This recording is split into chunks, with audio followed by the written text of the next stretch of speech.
Welcome back to Plebs on Parade, the show where every pleb is a potential philosopher. I'm your host, Timmy Tether, and today we're talking to plebs about the Department of Government Efficiency. Is it good? Is it bad? What do plebs think? Let's find out. It's Timmy Tether again here in beautiful Long Island. We're talking to Thomas from Jacksonville, Florida.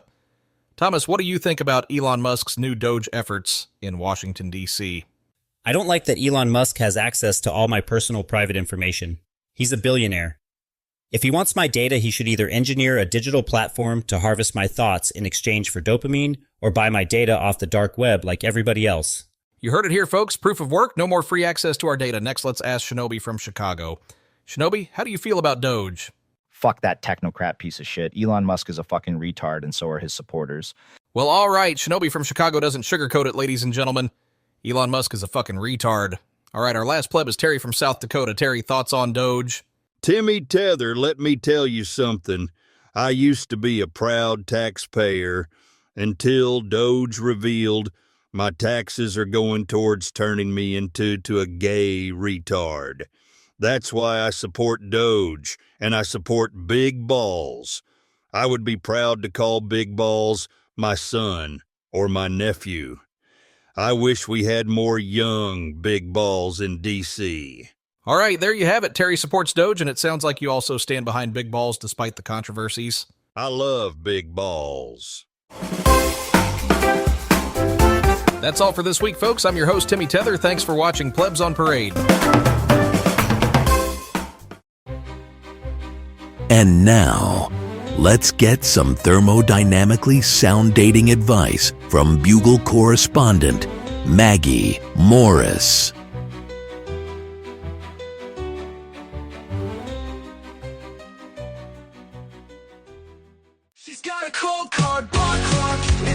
Hello and welcome to Maggie's Advice Corner.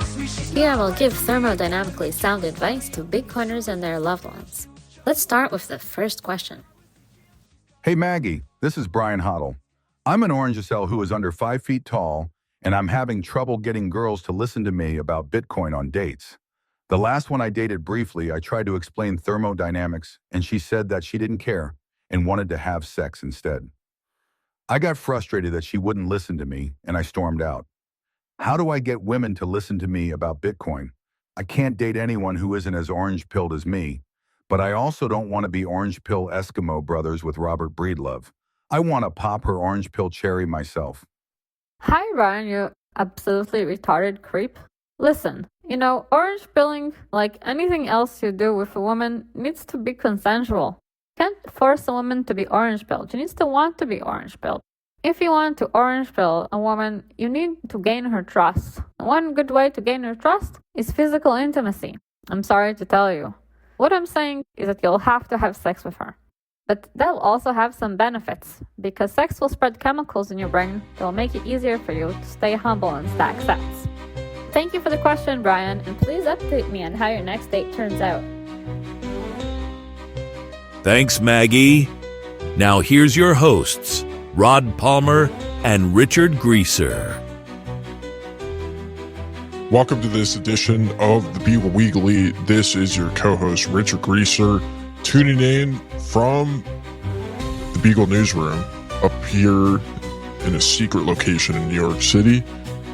It's been a wild week. It's going to continue to be a wild week. We're watching the game theory play out before our eyes. We're watching the world change rapidly. The sovereign individual thesis is playing out. How you doing today, Rod? What do you got going on? Yeah, today's great. It's been a huge week, and we are going to get into that very shortly. But today is, the day we're recording is, a lot of you may not realize this, but you may be wondering, why your sports feed or your Twitter feed or your social media feed has been flooded with Sportball content. Today is Super Bowl Sunday. It's kind of like Bitcoin Pizza Day for Normies. It's a big day for them, big party day, a lot of pizza consumed. And one of the big stories is that the Elon Musk apparently bought $40 million worth of commercials for the Super Bowl because it's the most watched thing in the world. And he's going to do Doge commercials. And if you haven't been paying attention, that's big this week. We found out last week that U.S. aid was a front for the CIA, and they were using our tax dollars to try to turn us into gay retards. And people were very upset about that. But people, the lawsuits, they fought back. The courts fought back, and they're trying to freeze it, saying that Elon Musk shouldn't have the right as an unelected official to have access to our personal data. You have to be elected to have unlimited access to Americans' personal data. If you are a private citizen or a foreigner, you have to buy it from the dark web, from hackers who have done the proof of work to get that personal data if you want it. So Elon Musk is trying to get a free lunch, get all America's data for his own purposes, for Twitter, for X, whatever, for SpaceX. But it's still a good story about dismantling the deep state, because we were worried for a while there that the CIA had turned our children into gay retards, and there was nothing we could do about it. But this Doge story tells about a racist, young, computer autistic wizard who goes by the name of Big Balls.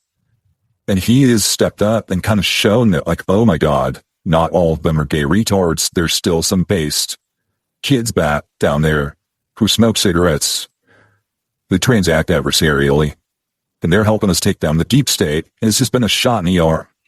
It's been a really great week. So can you explain who this character Big Balls is? Yeah, all we know about him, he's like 19 years old.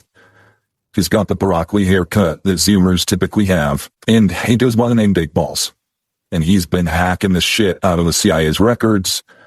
He has found all the DEI.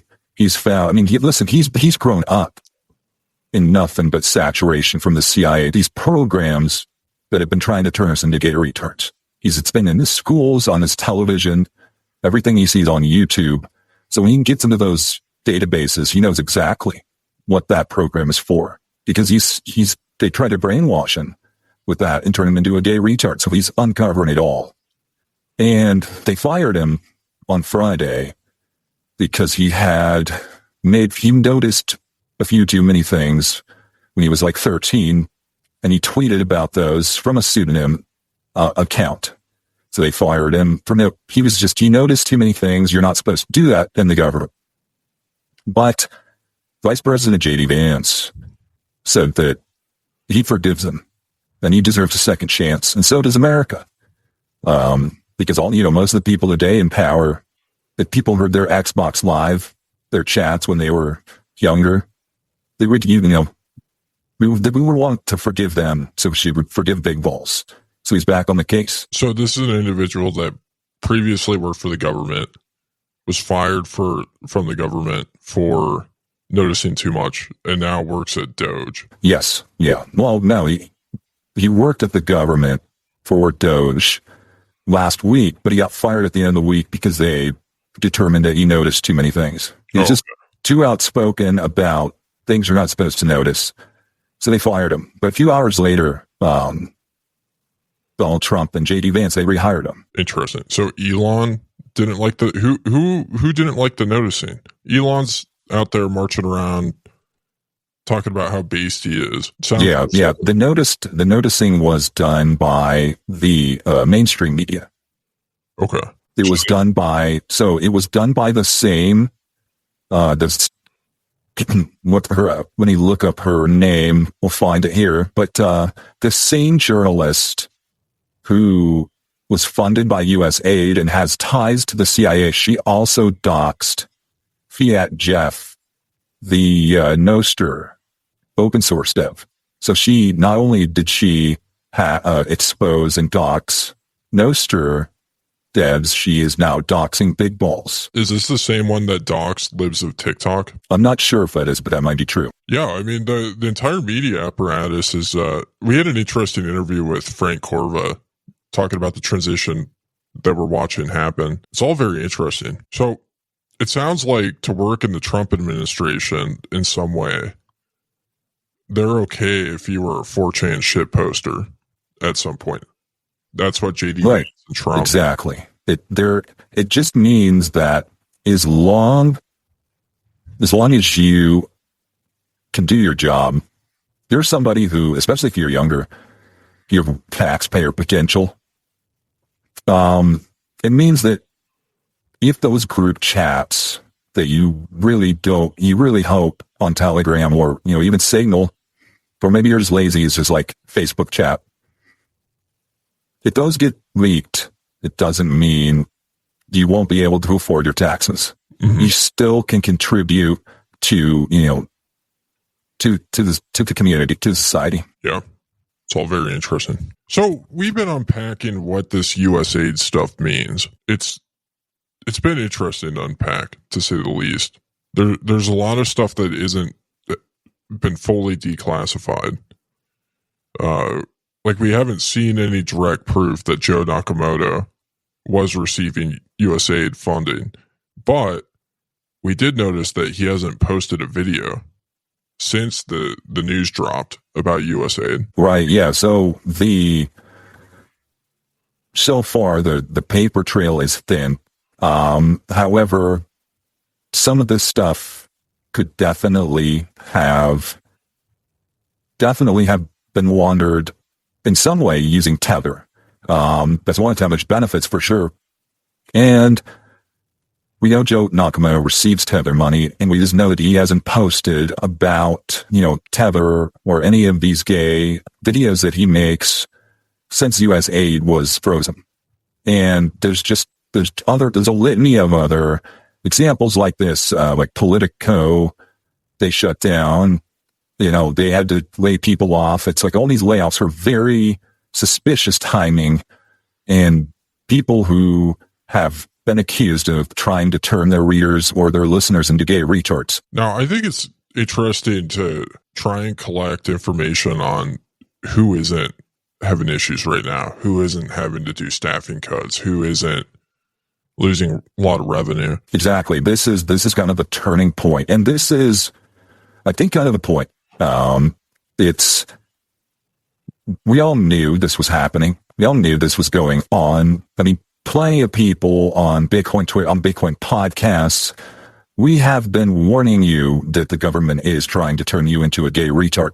Mm-hmm. And nobody listened. They didn't want to listen. They wanted to believe what the TV told them to believe. And now that this is coming to the surface and people have to confront it, we have to ask ourselves, what are we paying taxes for? I thought I was paying taxes for Israel to get to Ukraine,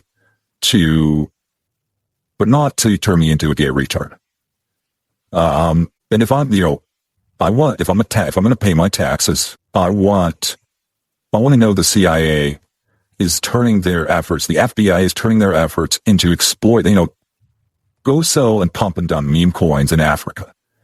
Get them addicted to Tether. That will lower our interest rates. It will subsidize our debt. That's what we need. Otherwise, people are going to stop buying our treasuries. So we need the global south to be addicted to our pump and dump, financing methods. And they need to stop trying to trick American taxpayers with that bullshit. If you can pay your taxes, you should be at least afforded the privilege to not have the CIA trying to turn you into a gay retard debt slave through pump and dump meme coins. Yeah. Yeah, I mean, that's one of the revelations that I think really bothered people about this USAID thing, is the suggestion that these types of psychological warfare, the meme coining, the shit coining, was directed not just exclusively at people in the Middle East and the global south, but also at American citizens. Like, an example, hypothetically or theoretically, we don't know for sure, but the Good Morning Bitcoin Twitter Spaces closed at a very convenient time. They shut down their Twitter Spaces right around when this news dropped about USAID, which is very conspicuous in my opinion. Yeah. There's been several spaces, X Spaces daily, Bitcoin spaces that have seen their time run up. They've canceled it, and it's some of them that saw it coming. You had the Toxic Pled happy hour with Tubby and Anders that ended, and then this it ends with Good Morning Bitcoin. And I wrote a song about this. You can go back to Wavlake. It was about these spaces who have the same holidays as commercial banks, the Fed, the CIA. Anytime those guys were off work, so were these spaces. And I just said maybe somebody should look into that, and Mars did. And people told Mars he was crazy, but the evidence, it's not evidence, but it's coincidence. It's a strange coincidence. So I didn't realize that Toxic Happy Hour ended. So that happened this week? It didn't happen this week. It happened previously, but I was just saying, a culmination of daily spaces coming to an end this week. It seems like the funding and the effort has been drying up. It seems like Donald Trump has been sniffing this out and kind of cleaning the system, so to speak. Mm-hmm. Have we heard of any loss of funding to HRF? I have not, so that's something to look into, though. I think that if you see Alex Gladstein or some of these other people who work for, CK, who work for HRF, if they're asking you for money, if they ask you for a donation anytime soon, I would just think that they should have to answer. The question is that, do they need money because U.S. aid has stopped, giving it to them? Yeah, that would be big. I mean, I think this is like one of the challenges, or it's an example of why. So first of all, on the topic of Mars, I think the reason why people are getting upset at him has nothing to do with the content of what he's covering, but it has to do with his lack of credentials. I think people believe in going through the proper channels, going through the proper processes, and when you have a non-credentialed forklift driver commenting on the feds of Twitter Spaces, I think some people find that frustrating. Because if people are doing that, then why even have credentials in the first place, right? Yeah, exactly right. Exactly right. Sometimes, listen, a few years ago, if somebody who drove a forklift for a living and, had a blog on the internet told you that vaccines made you retarded or killed you, you would say that that's a crackpot conspiracy. I trust CNN. I trust ABC News. I trust what my doctor says. Mm-hmm. And we're learning that all of the people that you trusted before were funded by USAID. And the people who have been trying to point out, it's just like they're, whatever tune of autism they're on, the government just wasn't able to turn them into a gay retard. Mm-hmm. And they were resistant. And these autistic, meme-driven artists like Mars and and others, it was their way of helping people, trying to point out the truth to people.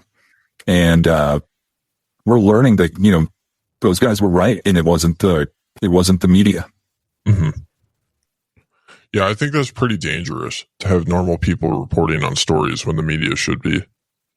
And right, like if it is a scary thing to realize that you have to rely on somebody like those, Mars bars, for accurate information and news, that you can't trust all the official sources and the official credentials. That's hard to confront. So, we have to fix it. So maybe what needs to happen is Mars needs to start a Bitcoin podcast, and then people will listen to his opinion a little bit more. Right. He needs to, if he wants people to take him seriously, he needs to, take himself seriously and start that Bitcoin podcast. And, it's his duty to get this in. It's a journalist is a calling. It is not, it's not people who want to get into journalism because they want to go to Diddy parties where they want to be in the Discord servers that tell them about the next pump and dump for Africa that they can go and dump on people in the global south. If they just want to go to yacht parties, that's why they become journalists. If they kind of like Joe Nakamoto, that's not a true journalist. A journalist is reluctant. You don't want to trust the journalist who wants to report you the news. You want to trust the journalist who must report you the news, no matter how many people make fun of them and call them a scammer or call them, a black pillar on Bitcoin Twitter. Mm-hmm. Yeah, it's all very strange. I mean, I think most people in the media right now have a lot of whiplash, and therefore, if the people telling people what to think don't know what to think, at least the TV watchers, the podcast listeners, the newspaper readers, they're probably feeling some extreme whiplash as well right now. Yeah. The people who were paying very close attention, who've not been listening to 40 Hours of Bitcoin podcasts, they're not going to see the truth overnight. It's going to take some time. And this is why it's so important to be a part of the 40 hours per week, gang, essentially. Hashtag 40 hours per week, because that's how you kind of onboard these other people and show them there is a way to get off of this clown world and find the credentials again. Mm-hmm. Yeah, I think we need to give people a pep talk, because I think there's a lot of new people becoming interested in Bitcoin. The government's essentially giving people permission to use it. Dennis Porter is really changing the landscape as far as protecting people's rights to custody and to mine. Their rights are protected, so I think they're a little bit more interested in using it. Even still, these people, they hear 40 hours a week and they think it's daunting, because most of them have been accustomed to not even working 40 hours a week at their job since the COVID lockdowns. The new normal has been, roughly 20 hours a week, work from home.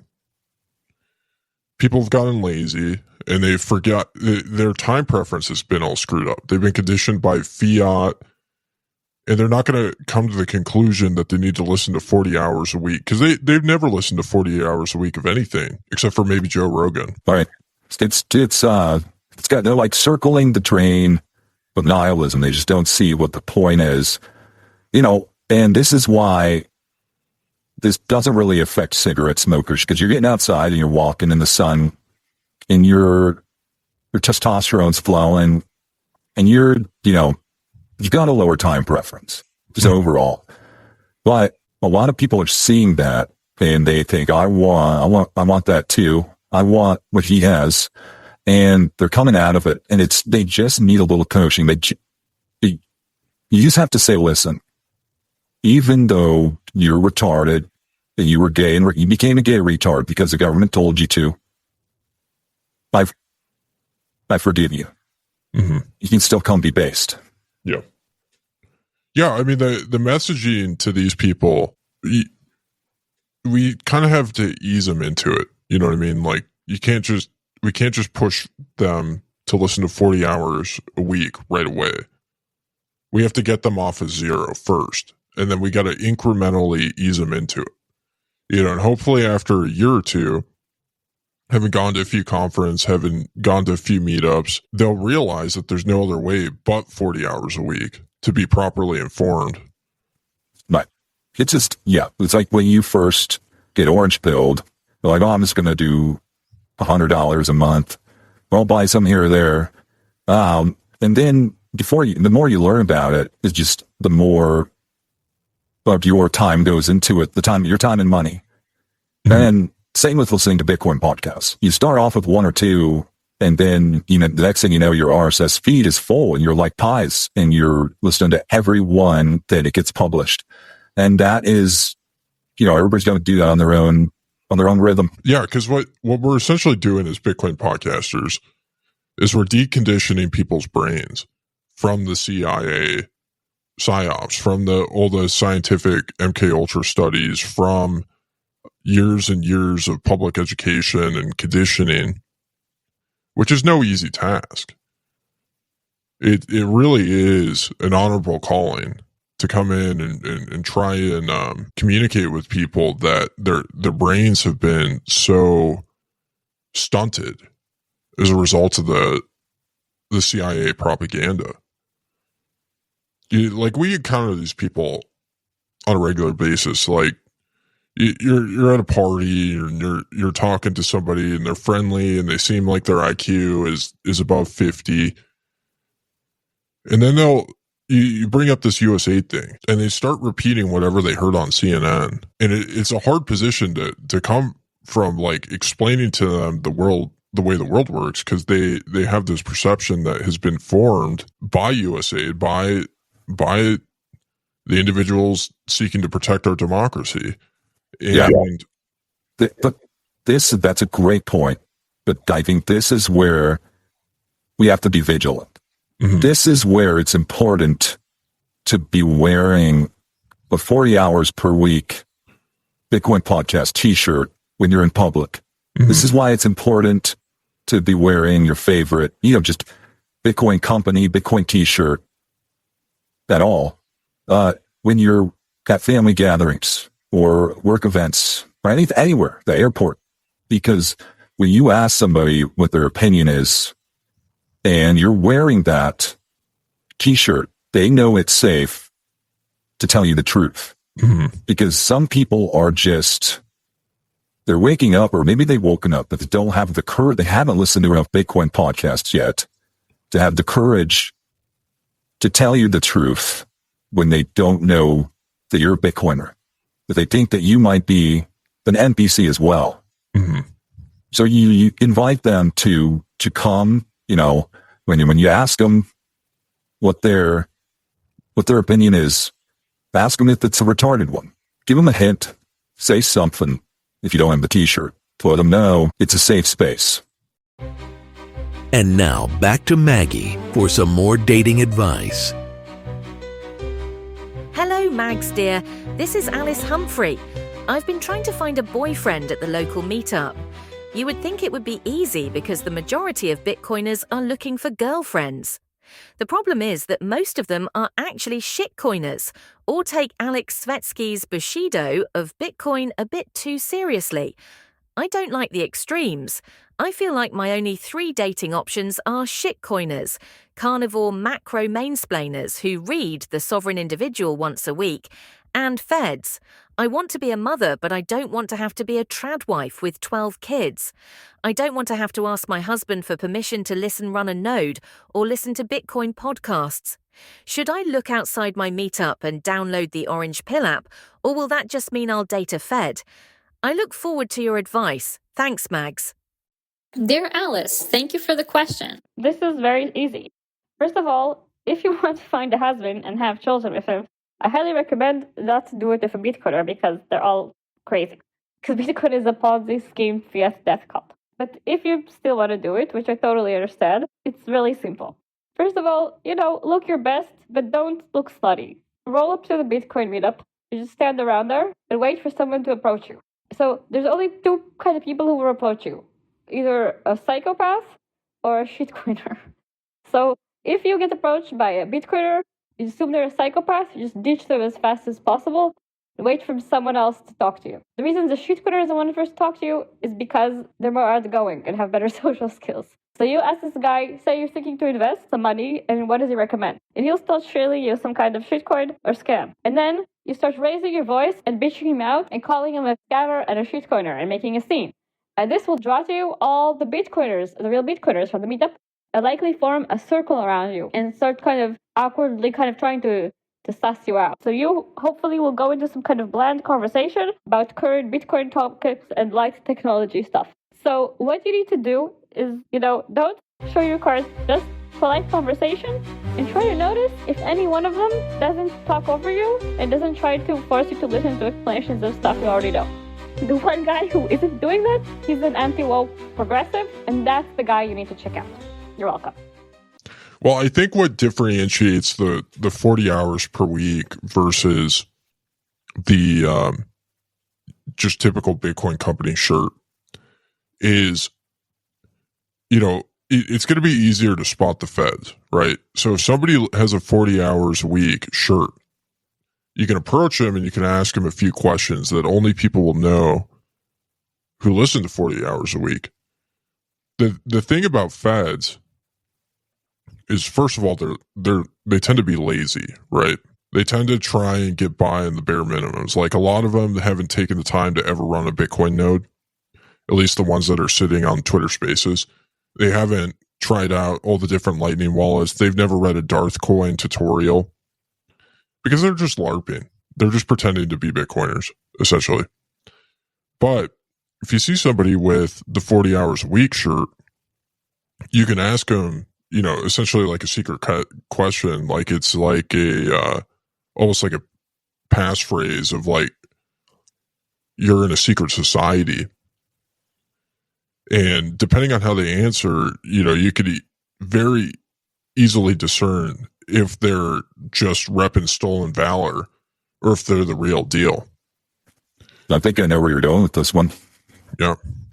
And if they're the real deal, then you can have a thermodynamically sound conversation. But if you quickly catch that, it's kind of like, for jiu-jitsu people, it's pretty easy to tell if somebody's stealing valor. You know what I mean? They walk into the gym with a purple belt or a brown belt, and you catch them in a triangle choke like they're a white belt, or even if they're repping the black belt, they're full of shit. Maybe you press them for some questions and they end up admitting that they're a black belt in karate and they thought it translated the same. But you'll catch them on their back foot when you catch them in a choke hold. And it's the same thing when you ask the right questions to somebody wearing a 40 hours a week t-shirt. It's kind of like you're catching them in a metaphorical triangle choke or an arm bar. Exactly. And once, if they don't hesitate when you ask that question and they firmly shake your hand, they're probably if they take a cigarette out of their mouth, exhale, reach out and shake your hand and give you the right answer. That is the equivalent of when somebody comes into your jiu-jitsu gym and they got cauliflower ears and they've got a blue belt, but they got these cauliflower ears and they just say they want to warm up, but, they end up surprising you. But yeah. Do you think there's been any documented cases of people getting cauliflower ear from listening to so many Bitcoin podcasts? Have we seen that yet? I think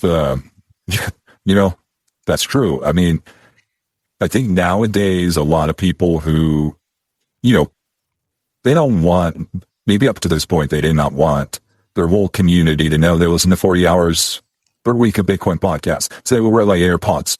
But you get like the legitimate professional Bitcoin podcast listener headphones.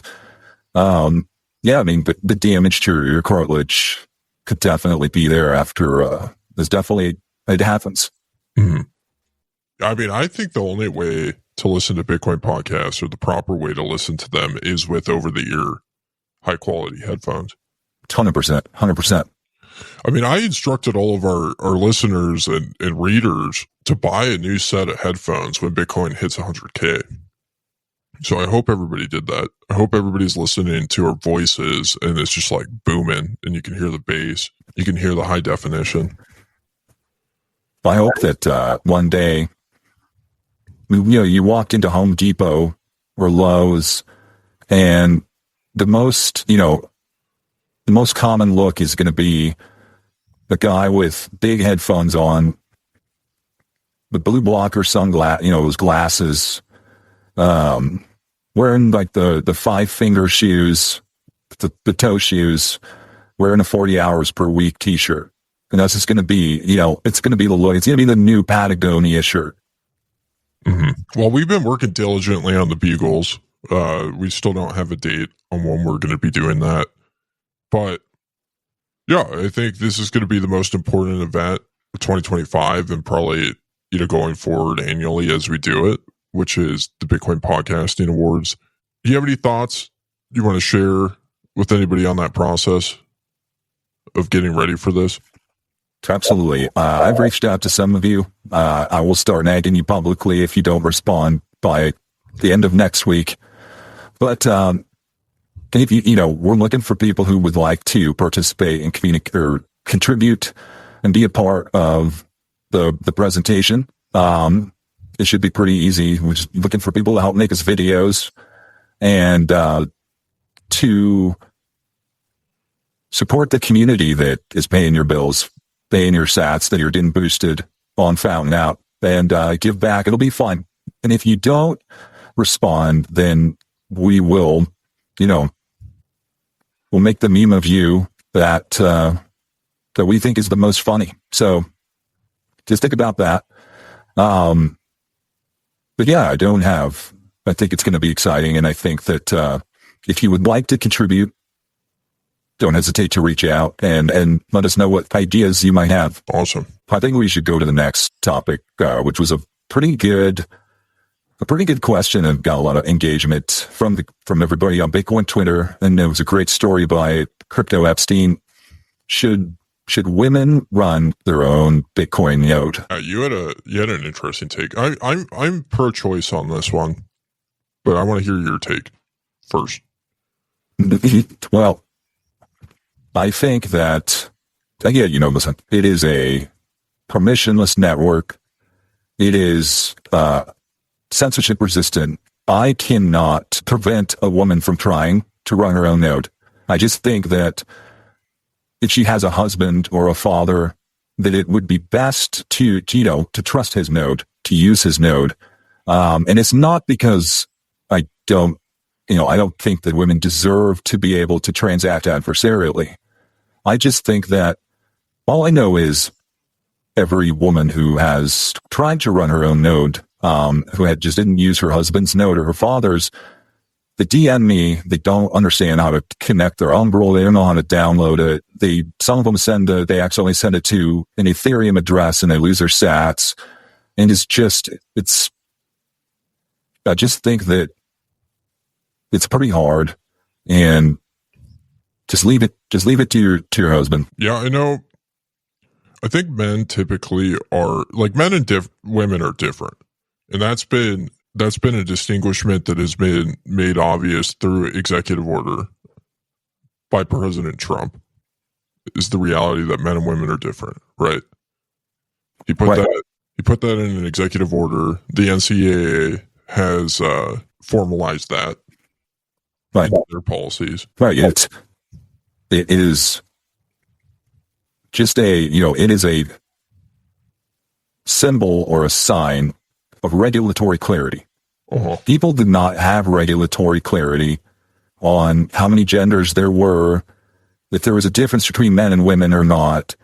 And because of that lack of regulatory clarity, people didn't know what the most compliant or the most successful and most secure solution to these problems would be. But now we have that regulatory clarity. Women don't have to fumble around, and they're trying to watch BTC sessions, tutorials, for all they can think about is his muscles and how cute he is.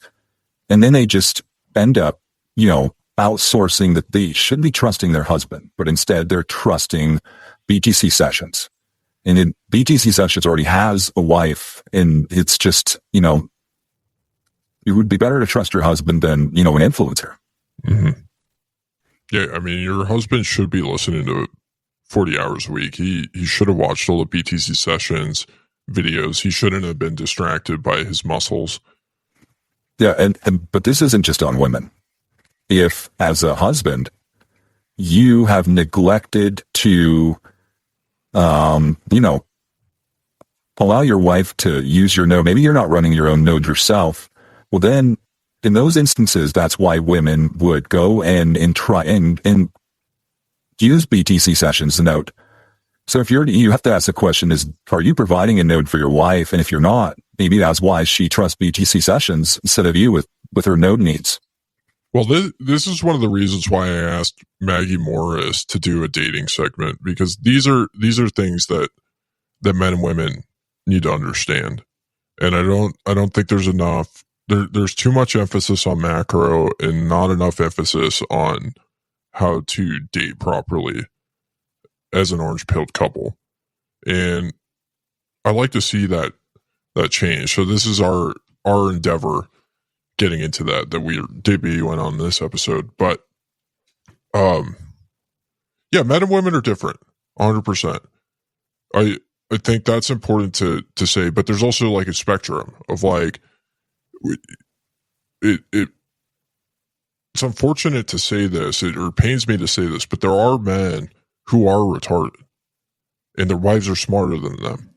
And there are certain situations where in the relationship, the woman might be the more competent node runner. You know what I mean? I think those are kind of edge cases. 100%. They're edge cases, but they're still, and this just comes down to, you know, a lot of these culture war type questions on whether or not women should run nodes. They don't take into account that individuals are individuals, that they're all different. And they think differently. They like different things. You know, not everybody listens to the same Bitcoin podcast. Not everybody chooses to do the same things in a relationship. And there are competent women. Like, you know, most women can't drive well. Most women can't drive drunk well. But there are individuals like Kaylee Welch who can drive exceptionally well drunk. And I think she's competent in running nodes. So I wouldn't hold her back. I wouldn't ever want to live in a country where there were laws prohibiting women from running Bitcoin nodes. You know what I mean? Yeah. So I think it's important to, like, you know, be honest with yourself and to admit whether you're competent or not at doing these things. Right. So yeah, that brings back the question. So we're bringing back regulatory clarity about gender roles. And while doing that, we've spent a lot of time the past few years reminding women what their gender role is. But some men, we've forgotten what our gender role is. So when it comes to these situations, if you have you've identified that you are the retard of the relationship, then your wife is, you know, the more competent one. If you are not running the node for the family, if you're not the one who is able to afford taxes, what role do you have? Where do you fit in here? Because a lot of people, I think, that are having this difficulty adjustment we're going through right now are looking for which role they should play. Yeah.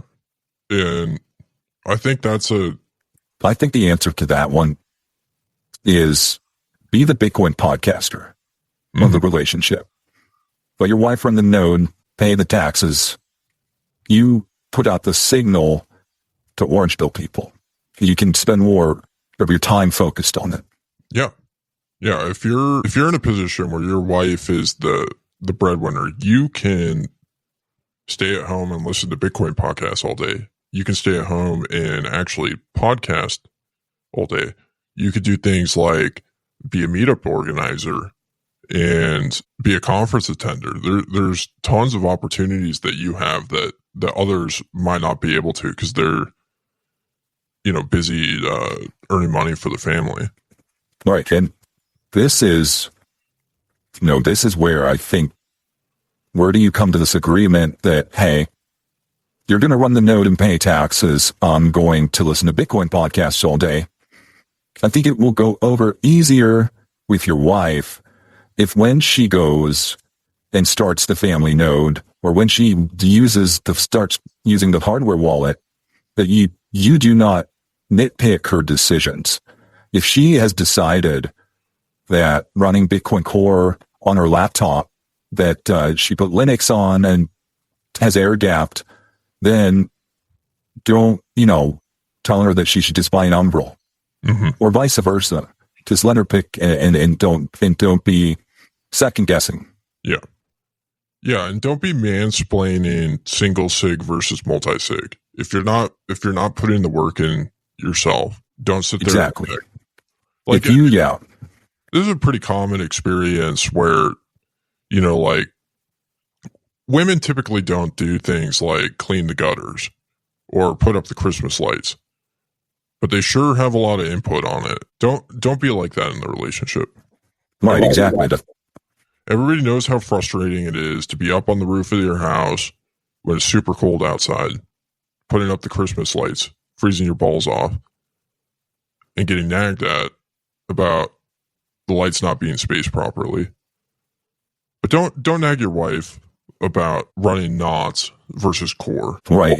If you knew the most efficient way to manage resources, and to do it profitably, you would be the one, running your node, not the one, saying that knots is better because you can filter ordinals, blah, blah, blah, mine with ocean. You can make that decision when you're the one paying taxes. But yeah, I mean, everybody's relationship's different, so you just got to work things out. I just think, yeah, don't be a nagger, though. Nobody likes naggers. Nobody. Another big news item this week. It leaked that the next Bitcoin conference, Bitcoin 2026, will be held in Gaza. And if that sounds weird to you, well, there's why it shouldn't be. This week, Donald Trump, the president, he decided that the U.S., basically all the bombs that took out Gaza Strip and destroyed it were our bombs. We gave it to him, so we should get to take Israel. He wants to rebuild Israel. Apparently, David Bailey told him that Bitcoin fixes this to almost everything. So he thinks that this is going to, he's going to use Bitcoin to fix Gaza. And they're going to get Marathon and Riot. They're going to get the miners out there. They're going to get them out there stabilizing the grid immediately. That's going to immediately, start to realign the incentives of the area. And they're going to build. They're going to send Bitcoin's best builders to the Gaza Strip, and they're going to rebuild it. And so by 18 months from now, essentially, it's going to be ready for the Bitcoin conference. And it's right now there's kind of a debate of who should be the headline speaker of the Gaza Bitcoin conference. Should it be Alex Gladstein? Should it be Michael Saylor? Or should it be Dennis Porter? What do you think? What do you think about that? I think that if there was anybody that had an opportunity to bring peace to the Middle East by speaking at a Bitcoin conference in Gaza, it would be Dennis Porter, hands down. 100%. I think that everything looks like it is moving in that direction. The inertia is already there. It's not officially announced. Obviously, they don't announce the location of the next Bitcoin conference until like the third day of the actual one. So we'll find out officially then. But yeah, it's a big task. But when Bitcoin has already won, who can be against you? Mm-hmm.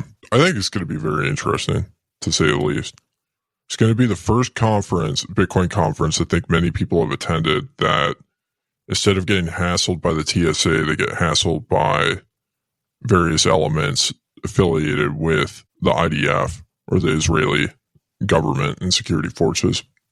Well, the first thing they'll notice in that situation is that TSA is really fat and stupid and retarded, and the IDF is not. There's a lot of things you can say about the IDF. There's a lot of things a lot of people have noticed about the IDF. The one thing you cannot say about them is that they are not gay retards. Mm-hmm. They're effective.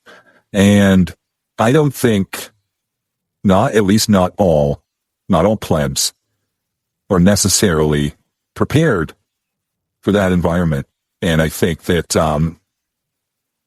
there will be, one of the, hopefully it'll be mitigated, but hopefully we just don't have too many meme gangs or teasing each other or being feds and fighting during the Bitcoin conference, because I just feel like the paranoia will be very high for a good reason. So, well, I gotta say, I've got a little bit of whiplash. I think it's interesting recording this before the Sportball. I'm sure there's going to be a lot of breaking news that happens after we record. There's probably going to be a lot of Super Bowl ads about Bitcoin ETFs. Do you think MicroStrategy might do a Super Bowl ad? Yeah. I think one thing will be interesting is that with the USAID CIA funding frozen. The ads that we may have expected today may have been pulled. They may have been frozen. They may have the check's not going to clear. But probably opened some room for some new psyops to slip in. So it might be an interesting. They might call us gay retards during the Super Bowl. Mm-hmm. I don't know. That's my prediction. If that happens, just know that this was definitely recorded before that. So yeah, I don't know what to expect. Do you know who's doing the Illuminati show in the middle? Kendrick Lamar. Wow. Well, that will be interesting. Well, Kendrick Lamar, I mean, everybody knows this famous song, so no better time right now than the U.S., CIA asset's going to get to call a Canadian intelligence asset a gay retard pedophile during the Super Bowl, because that is Kendrick Lamar's his number one hit song. That's why they brought him to the Super Bowl. The CIA brought Kendrick Lamar to the Super Bowl to call the top Canadian intelligence agent a pedophile. So that's going to be shot over the bow. So do you have to like Drake as a Canadian Bitcoin podcast listener? Is that kind of like a prerequisite? Or that's a good question. That's kind of like, yeah, because he is a Bitcoiner, so I can't say that. Listen, that means we would have to like our hip hop Bitcoiner Diddy. Mm-hmm. I don't like Diddy. I don't like Kendrick Lamar. I don't like Kanye West. I don't really like any of these guys. I do like some rap, but I just feel like rap has gotten just kind of boring. Like when I think of a good rapper, I think of somebody like Tip Enzy. Listen, no, this is the same theme we're seeing across culture, across the industry, across content. Rap became gay and retarded. Mm-hmm. I don't know when it happened, but in the past 10 years, maybe before that, the CIA turned rappers into gay retards, and it has suffered along with Disney. It has suffered along with Hollywood. It has suffered along with politics.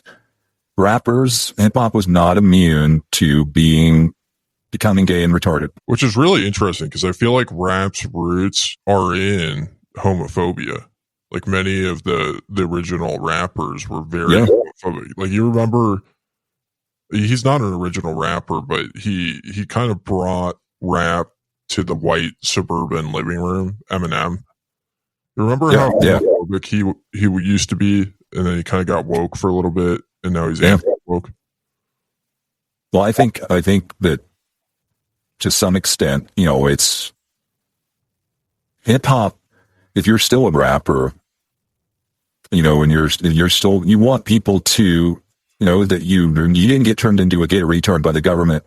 There's a lot of rappers coming into Bitcoin. So, if you ask them the 40 hours you ask them the right question, I think they'll tell you in their music if they think Winalden is hot or not. But, you ready to get into the boost?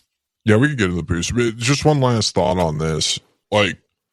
So a very popular TV show is HBO's The Wire. Have you seen that? It's one of my favorites. Yeah, they, I think maybe that was the intro of making rap gay was, I forgot what the character's name, but there was the one gangster who was like one of the more badass gangsters that was at home. Yeah, you're talking about Omar. Omar was gay. But I think that, I don't think that was the beginning. I think that was, well, maybe it was, but it's back then at least, if you were going to be a gangster rapper, then you were gay. Just keep it, you just want to keep it private. You just don't want to make being a gay retard your identity. And anybody who's willing to make their identity, that they're a gay retard, is doing it because the TV and the CIA are telling them to. Yeah. Nobody wants you to see them and think that they're a gay retard. That's the psyop playing out. If that's their identity. Yeah. Be like Michael Saylor.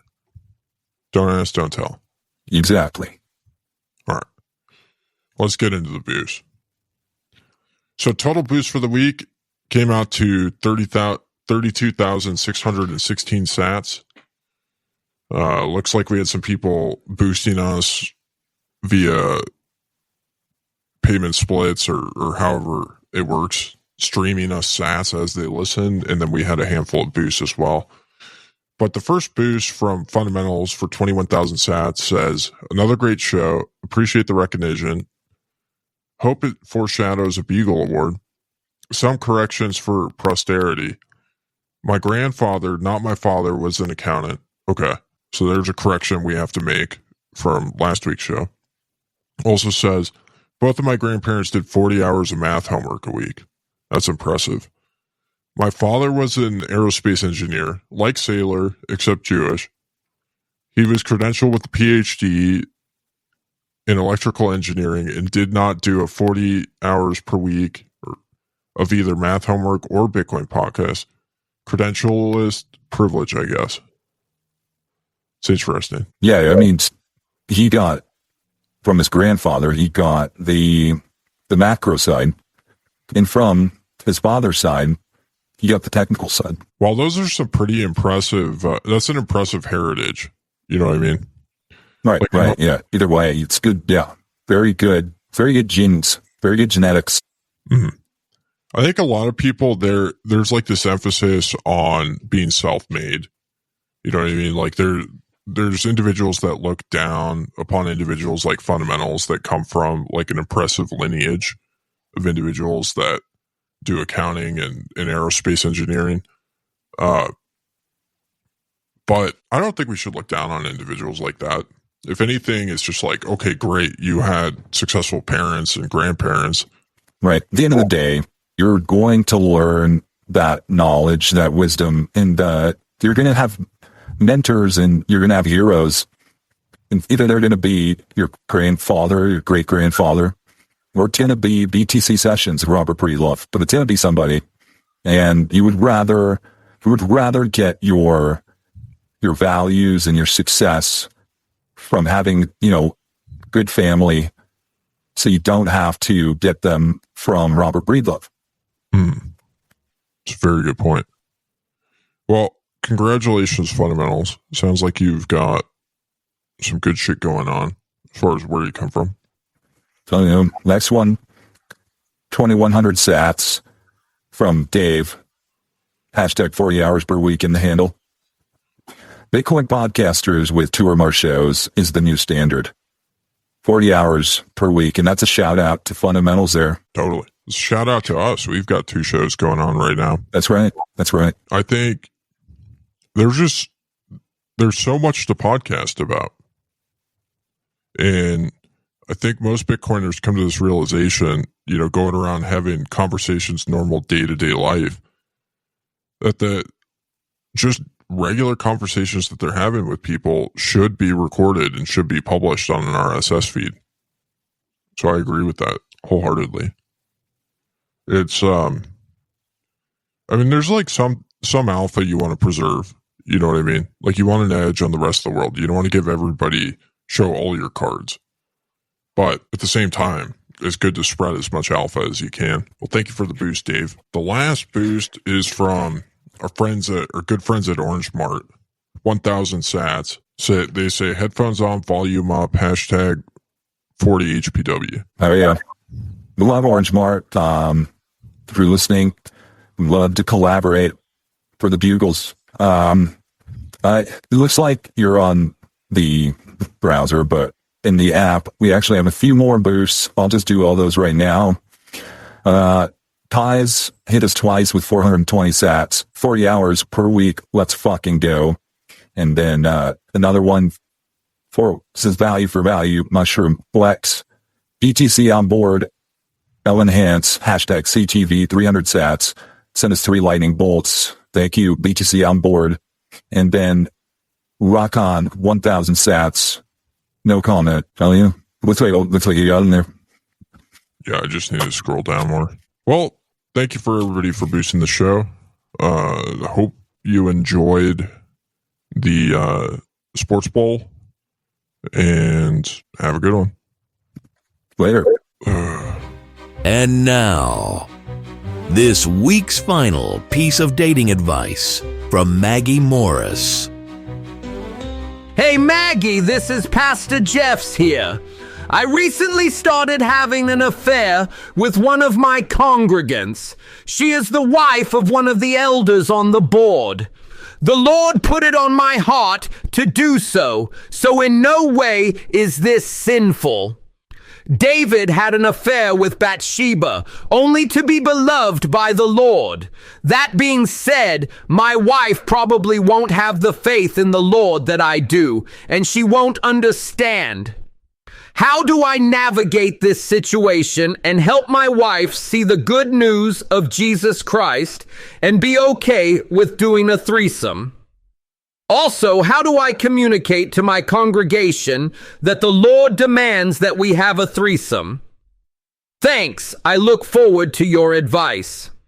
Dear Pastor, this is a Bitcoin podcast about Bitcoin podcasts, and I don't really understand why you sent me this question, but I'll try to help you. Oh my God. I think that you should buy Ethereum. Also, what you think is God talking to you is probably your dick.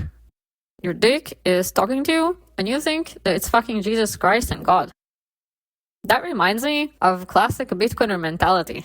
Because of their warped understanding of game theory, Bitcoiners sometimes hear their dick talking to them, and they think it's God talking to them through the blockchain. Thank you for listening to this week's advice. Please put your questions in the comments on Fountain. Thank you for listening to this edition of the Bugle Weekly. We will catch you next week.